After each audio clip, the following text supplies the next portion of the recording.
Well, I said you'd missed all the goings on in Makerfield, Yes. Guy, with Mr. Burnham and Yes. the like. You may have got back just in time for the tail end of this long on-off memorandum of understanding that Mr. Trump was due to sign and has now, so I understand, with the Ayatollahs in Iran. So a peace in our time, effectively, And I just thought we'd have a look and see, because it's been published now, hasn't it? We've got the details of what it is that I presume is the best deal ever, and they'll never have a bomb, and the usual hyperbole.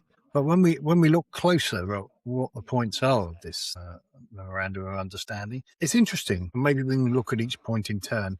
Obviously, there's a ceasefire and an end to military operations from both parties. Both parties at the moment being the Americans and the Iranians, although the Iranians seem to think this includes Mr. Netanyahu and his actions in Lebanon, which they've obviously invaded Lebanon effectively. I mean, they hold the south of the country at the moment, the Israelis. So quite how this all pans out, I think Netanyahu's nose has been a bit pulled out of joint because he didn't want to stop yet.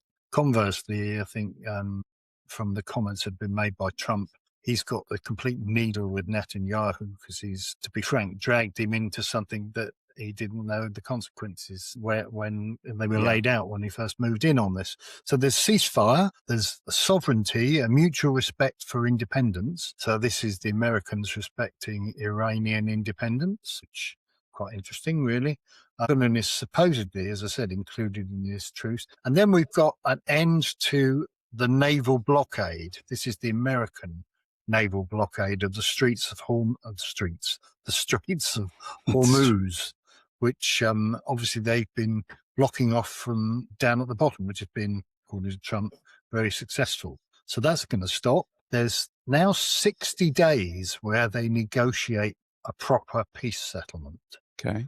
And during that period, there's free passage through the Straits of Hormuz. Now, this is quite interesting because the Iranians are saying that they will, at the end of those 60 days, be negotiating some sort of agreement with the Omanis to determine what, if any, fees are then going to be charged for tankers passing through the Straits of Hormuz, where Trump has said that's not going to happen because we'll bomb the hell out of them if they start charging. So that's a bone of contention.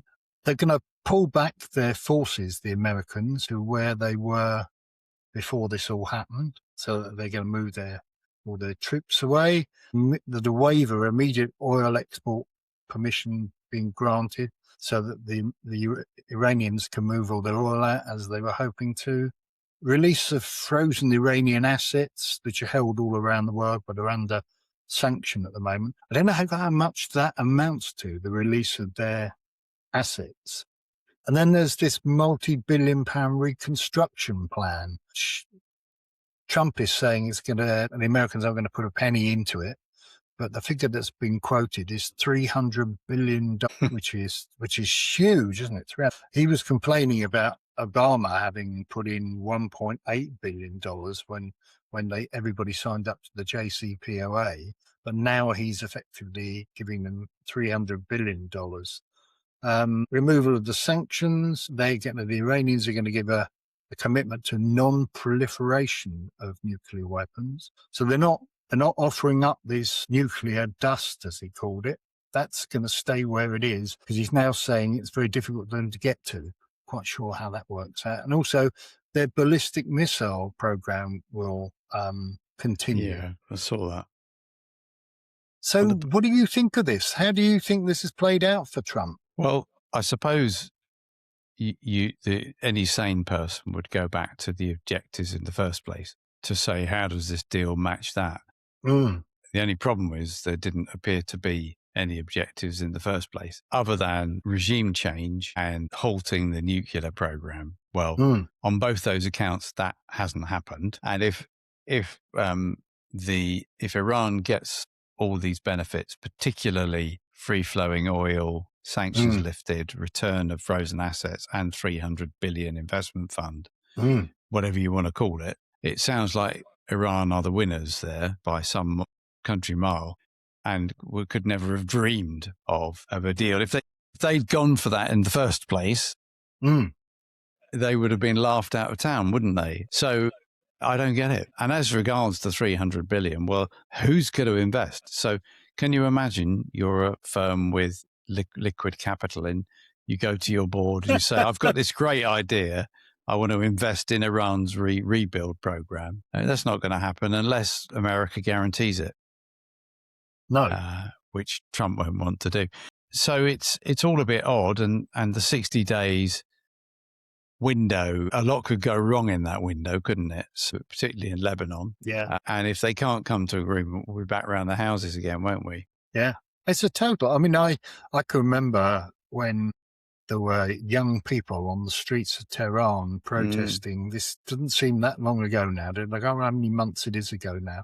But he coming out and saying help is on its way. Well, I'm not quite sure how those the mothers of those kids who were shot, arrested, killed and what have you, who really have been encouraged by Trump to get onto the streets and protest, how they feel now that he's signed effectively a commercial deal and entrenched that regime in place. He's made the situation 5 times worse. I just despair, really. And the people who are advising him, they advised him, although, truth be known, suggested that the Pentagon was saying this isn't such a good idea, Mr. President.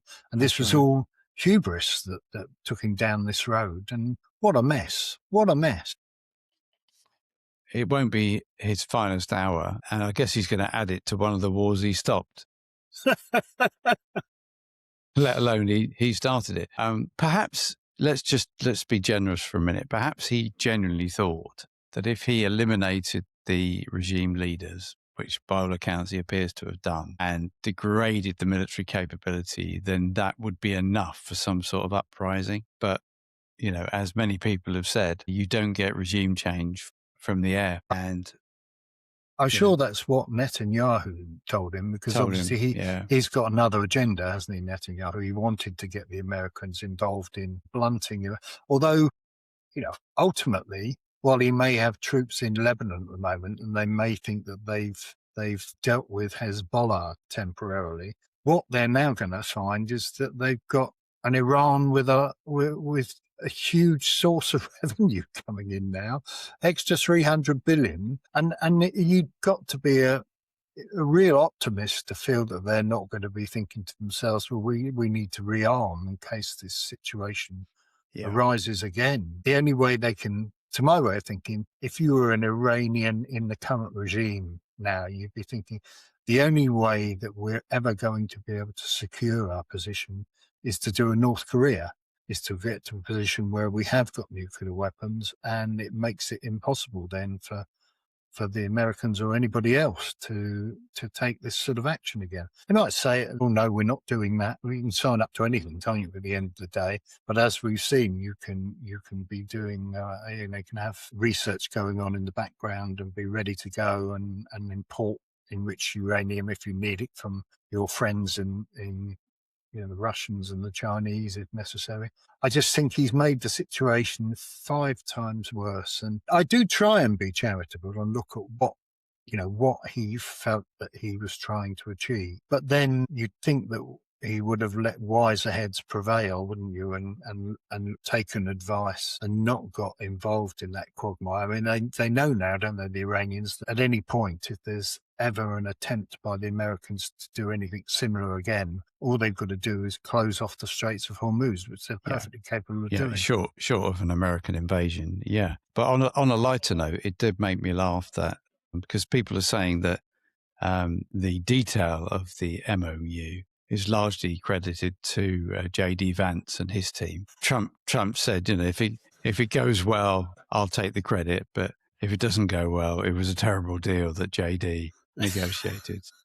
I thought that was said in jest, but you can see that one playing out. Wow, what's his name? The Republican Senator Lindsey Graham. Oh yeah, has already said that on the floor of the House in the States, that it's a dreadful deal having been negotiated by J.D. Vance, and the president has no responsibility for it whatsoever. So while it may have been said ostensibly in jest. There you go.